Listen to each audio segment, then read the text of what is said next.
Boa tarde, pessoal do oitavo ano. Vamos continuar com a nossa aula de ciências de hoje, né? Isso, no outro vídeo eu fiz a correção da atividade, espero que vocês tenham olhado com bastante atenção. E agora nós vamos seguir a nossa aula, certo? Nós vamos falar agora, nós vamos entrar no capítulo 12, a gente vai trabalhar ele de 3 partes, com bastante calma, né? Para que vocês não percam nada, certo? E aí nós vamos iniciar falando sobre consumo sustentável, uso consciente. Então nós vamos falar de algo muito importante e necessário nos tempos em que vivemos hoje, porque às custas de um progresso, né? Então, às custas de um progresso, o homem acabou com a criação das máquinas, das indústrias, ele acabou por poluir o meio ambiente. Então, como eu coloquei aqui, progresso gerou poluição ambiental. Então, esse progresso que foi utilizando a queima de combustíveis fósseis, como carvão mineral, como petróleo,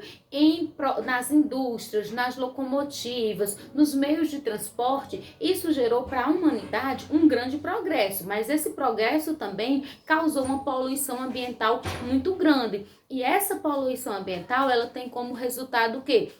A poluição do meio ambiente, né? Tanto a poluição atmosférica como a poluição do solo, dos mares, dos rios e lagos e dos oceanos, um deflorestamento, ou seja, um desflorestamento, uma derrubada muito grande de árvores, certo? E também com isso vieram as epidemias, como por exemplo a epidemia causada pelo Zika vírus.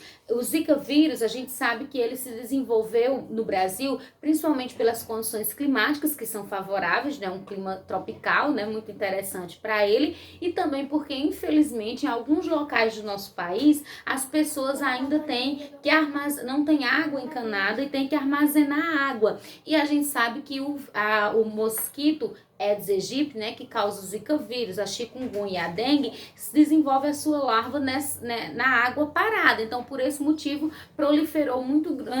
houve uma proliferação muito grande dos mosquitos, que são transmissores dessas doenças que eu já falei, fazendo com que as epidemias se instalassem no Brasil, certo? E isso acontece por conta de políticas públicas mal geridas, né, que não oferecem a toda a população condições de uma vida melhor, né? E também, como eu já coloquei, às custas de um progresso que acaba trazendo uma poluição ambiental, e essa poluição ambiental vai gerando outros problemas para as pessoas, certo? A ideia de consumo sustentável, de uso consciente, ela surge a partir da criação da Agenda 21, que é um documento onde, nesse documento, os países membros, eles têm que procurar formas alternativas de manter o seu progresso, mas desde que esse progresso tenha um olhar para o meio ambiente, buscando não degradar mais o meio ambiente do que o que ele já está sendo degradado, certo?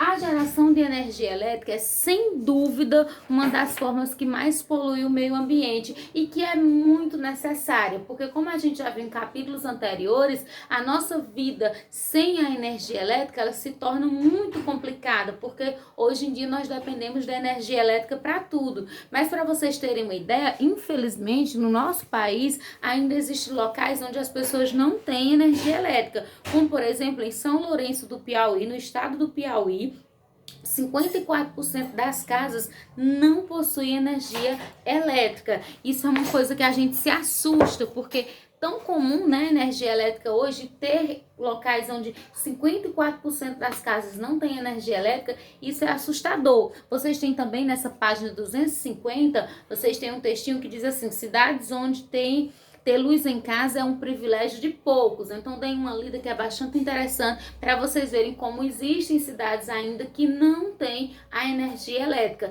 E como eu já disse, isso acontece devido às políticas públicas que não são bem gerenciadas, que não atendem às necessidades da população, certo? Então, a energia elétrica, como eu já disse, ela é uma das causadoras dos problemas ambientais e também é um dos bens que a gente necessita todos os dias. E aí a gente vai falar agora das fontes renováveis e não renováveis. A gente já falou sobre um pouco sobre isso, mas a gente vai detalhar mais agora nesse capítulo. As fontes renováveis de energia são aquelas que são fontes que geram energia, mas que podem ser repostas pela natureza. E são consideradas fontes limpas, porque de certa forma elas não poluem tanto o meio ambiente quanto as fontes não renováveis. As fontes não renováveis são aquelas que não podem ser repostas pela natureza, que um dia vão se acabar, que tem prazo de validade para acabar e que são consideradas energias sujas, porque causam uma grande poluição ao meio ambiente. Nós vamos falar hoje das fontes renováveis, de uma parte delas. Na aula seguinte a gente fala do restante das renováveis e das fontes não renováveis, tá certo? Nós vamos falar hoje, iniciando falando da energia hidrelétrica. A energia hidrelétrica, ela é considerada uma fonte renovável porque é a partir do fluxo da água que é gerada a energia elétrica. E a gente sabe que a água, ela pode ser reposta na natureza, não é isso? Mas as hidrelétricas, essa é a fonte de energia mais utilizada no nosso país. Então, no Brasil, a maior parte da sua energia elétrica vem das hidrelétricas, ou seja, vem da água, mas ela não é 100% boa por um motivo, porque quando se vai construir uma hidrelétrica, uma grande área, ela é devastada, ou seja, tudo que existe ali vai ser alagado, vai ser coberto por água e isso vai causar a morte de vários indivíduos da fauna e da flora. Então isso, de certa forma, causa um desequilíbrio ecológico, podendo levar à extinção, algumas vezes até a extinção de alguns animais, certo? Então, como eu já disse, é uma fonte renovável porque pode ser reposta, mas tem esses problemas e que tem como principal fonte geradora de energia a água. Agora nós vamos falar da energia solar. A energia solar, ela utiliza a luz do sol como fonte geradora de energia.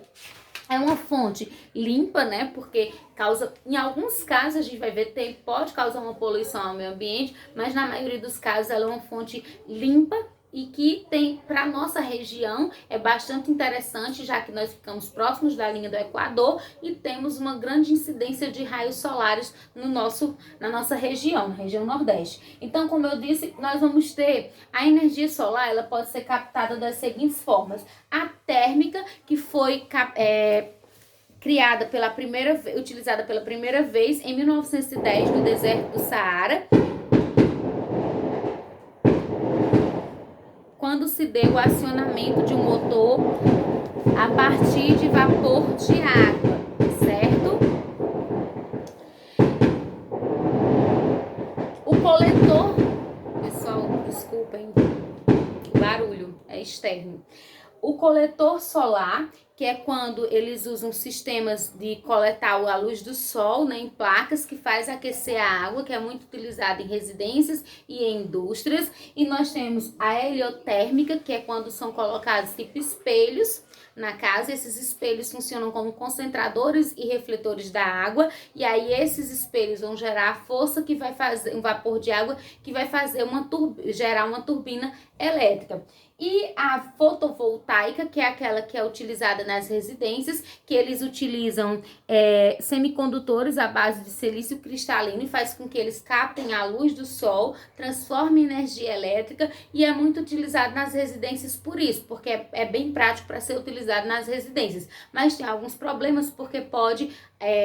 A produção desses materiais pode poluir o meio ambiente se não for descartado de forma correta. E também por ele utilizar algumas baterias para armazenar a energia elétrica gerada pela luz do sol, e se essas baterias não forem descartadas corretamente, pode também poluir o meio ambiente, tá certo, pessoal? Mas a energia solar é uma fonte limpa no geral e bastante interessante. E encerramos aqui a nossa conversa, né, de hoje, e na próxima aula a gente vai falar, como eu já disse, do restante das fontes renováveis e das não renováveis. Eu vou colocar agora as páginas de conteúdo e da atividade para vocês fazerem a atividade que eu vou propor. Então, o conteúdo, ele vai estar nas páginas 248 a 252, e a atividade vai estar em duas partes. Nós vamos ter aqui na página na página 254, eu quero que vocês façam a questão 2. Agora nós vamos aqui para as questões de assinalar, que vai das páginas 266 a 269, e aí eu quero que vocês façam as questões 1, 2, 4, 5, 10 e 12 e 14. Tirei só. Pronto, pessoal, então são só essas aí vocês prestem atenção, porque algumas questões não necessita fazer, tá certo? Então, dê uma olhada com bastante atenção. Tô disponível de 1 às 5 para tirar qualquer dúvida de vocês, tá certo? E mandem a atividade ou no aplicativo ou na sala, no meu zap, não tem problema nenhum. O importante é que vocês mandem. Tchau e um abraço.